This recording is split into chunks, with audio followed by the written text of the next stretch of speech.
Hello friends, welcome to Creative Medicine. In this lecture, we will learn about Virginal hypertrophy.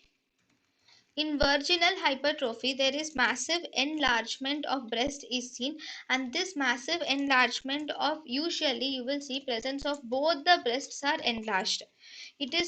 It can be unilateral, and this is why is this occur. The cause of this is because of alteration of normal sensitivity of breast tissue to estrogens. So here in virginal hypertrophy, there is increased sensitivity of estrogen hormones is seen on the breast. Because of increased sensitivity of breast to the estrogen hormones, obviously the breast starts to grow, resulting in virginal hypertrophy. So here we can do reduction mammoplasty can be advised to the patient. thank you and thank you for watching.